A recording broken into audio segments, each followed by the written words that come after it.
and they sent photographs that inspired me.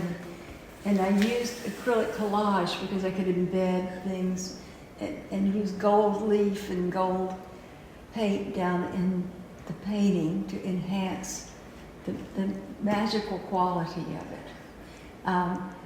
This was the first in the series. These two paintings are a pair, and they work together, but they work separately as well.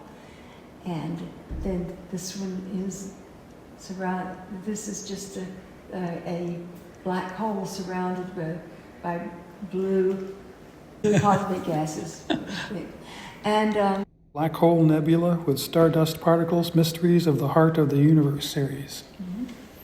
So this painting was inspired by seeing the black holes, and then there was stardust around it, and in magical shapes within the shape of the black hole, and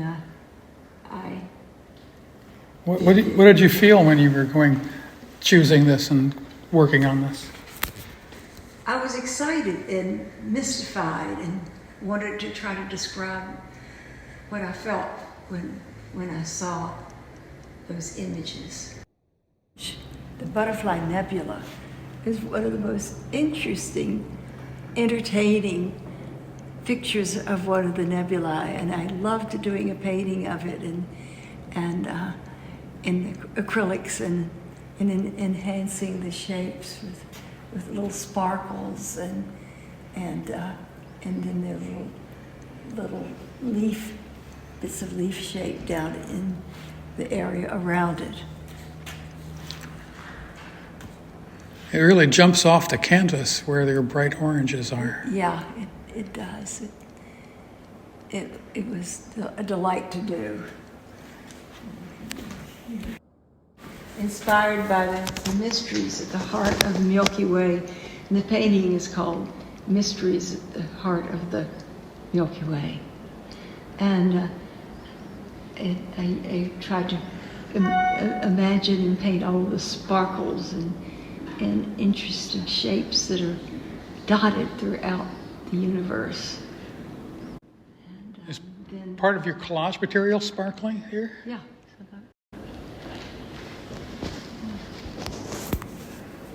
And then some little, all kinds of mesh embedded in it.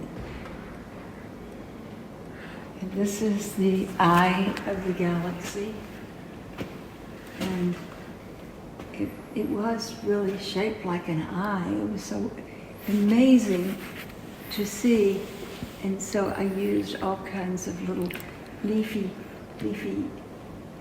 material around it to enhance the shapes that were there around the eye. Gives it much depth too when you see it live Yeah. instead of on a computer screen too. Yeah, it is. It was challenging and exciting to paint. And then this one is the whirling galaxy. It was a whirling galaxy, and I got the feeling of the motion of the galaxy whirling through space. And again, I used acrylic collage to enhance some of the mystical shapes that are down in the painting. And that's the end of that series.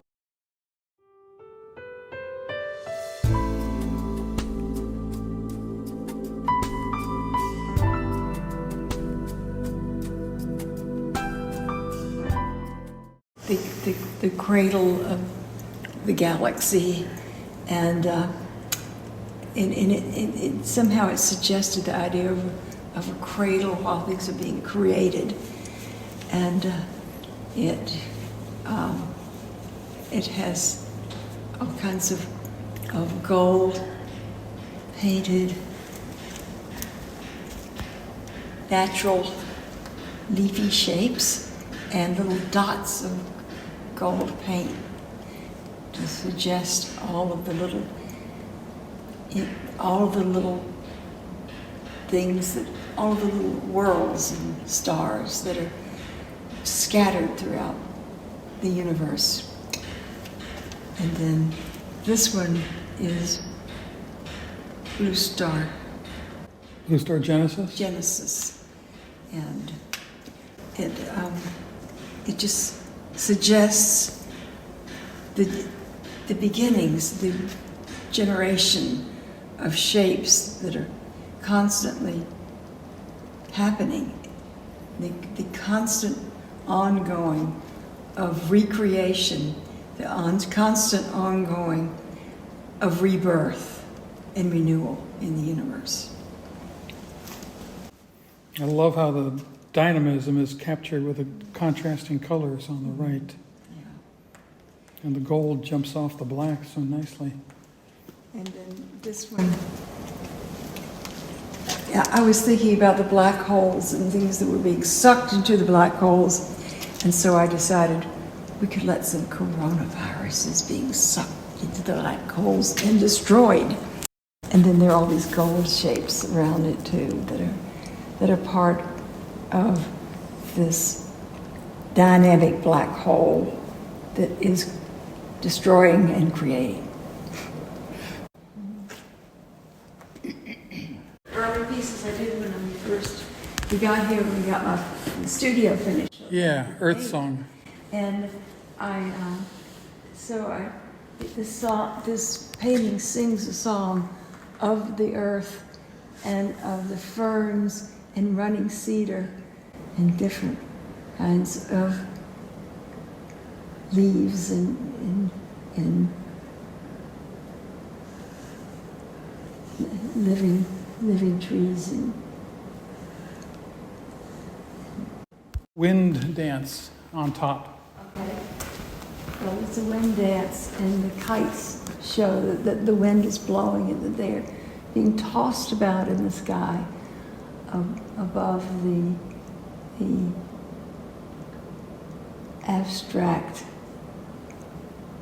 description of the ground below.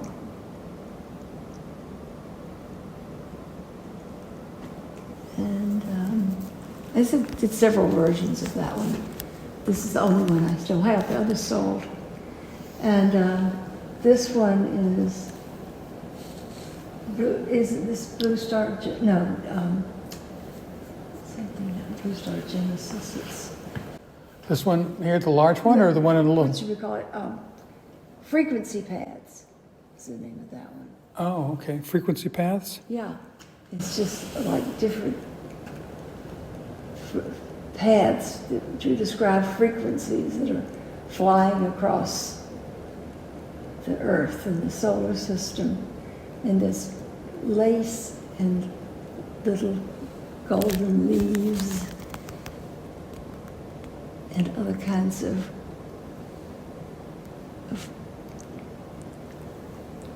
branches and pieces embedded down in it.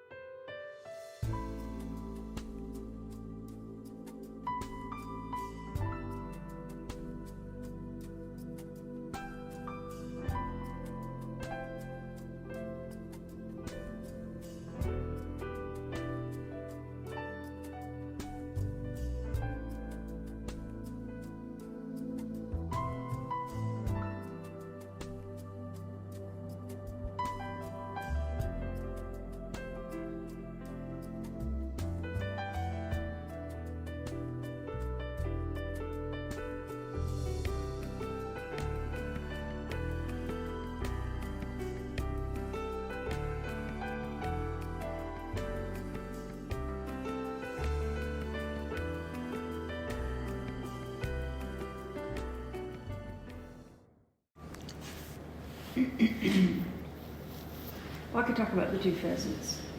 Okay. There were two pheasants that came up and walked around outside of my studio, and breeding and looking beautiful and colorful. And I said to them, "Aha, I see why you've come. You've come to get your portrait done. And so I did painting something. And they wandered off. And you captured them before they could go, huh? That's excellent. They probably got eaten by something. Yeah. You know, they came because the people across the river have a shooting range. Oh. And I understand from the neighbors that what they'd done, they just took a big truckload and turned them loose down there to shoot. And those escaped These two escaped. momentarily. Okay, so this is the series having to do with the Rivanna River. These are some of the paintings. I've sold hundreds of these paintings, but I still have this. And if I sell a painting from a series and I don't have any more of that time of the year, another one. So this starts with the spring on the Rivanna River, and the leaves are just starting to come out, and they have that wonderful chartreuse color, and it's all reflected down in the river, and then you see the tumultuous tossing about of the water in the foreground of this springtime painting. And then there's another springtime where the light is everything is calmer. There are a few clouds in the sky, and the river is reflecting blue from the sky, and it looks tranquil. And there's another painting. This is a vertical painting, and it has the swirls in the foreground from the way the river is running down, and the new green leaves of the trees are coming out and reflected down in there. Yeah, it's a wonderful yellow green, and it's you see it one way and then you see it upside down. And so that is the last of the spring ones that I've hung here in the art hall. The leaves it's more of a summertime, it is a summertime painting. And I looked at it from the back of my horse, and so the horse's head and rein are in the painting, and the horse is looking up the river toward the distance, and we're wandering up the lazy river because the water is down not very deep right here, and we can walk through the river. So this must have been a summertime one as well. That had to be summertime. Then this one is fall with the beautiful rusty, orangey, yellow leaves reaching up toward the sky, and then the river is painting them onto its surface upside down, making them even more wonderful.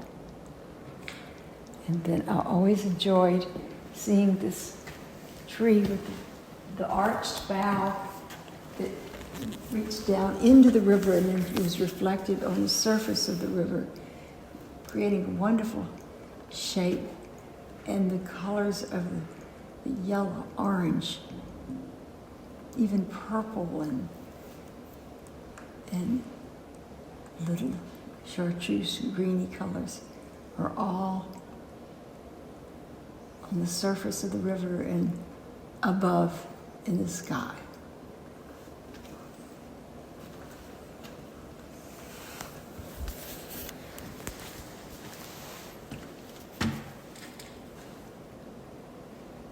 Here we are in early fall. There's still some green, and the leaves are falling off, and laying on the bank beside the river, on the river, and reflected in the river. And then there's a painting with all kinds of gold and yellow green shapes, but the deep red leaves on some of the tree branches are so wonderful that it is astonishing. And across the river you can see more of the green and the bright, bright red and the yellows and fantastic shapes. And all of that's reflected in the river as it flows on past. Joyfully flows on past. And up at the top is a guy in a rowboat coming down the river, and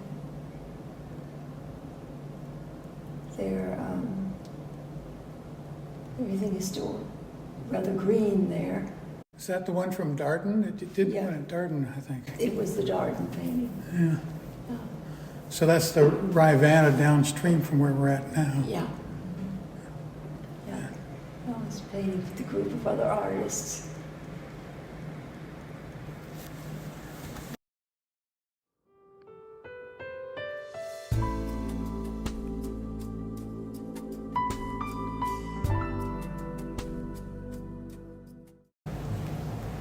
The water looks icy cold, but moving too fast to freeze. And the trees are barren, reaching upward, the feathery branches reaching up into the gray-blue sky that is cold and wintry. And here's another winter painting with all the leaves, or most of the leaves off the trees, and the wonderful river passing on toward us. And on the other side is my white dog Chandler looking up the river and admiring the scene. And the trees are russet and lavender, reaching up into the cerulean blue sky. It's reflected in the river, in painting the river a cerulean blue. And this is really the last of the river series, where the snow on the banks of the river, it's so dramatic, seeing all the white snow and the deep blue river cape just smoothly passing on through the banks and little islands of snow that are formed in the river. And the trees are gray and lavender and dark grays, and the sky is a softer, it's a soft blue, and looks cold, just like the river looks cold.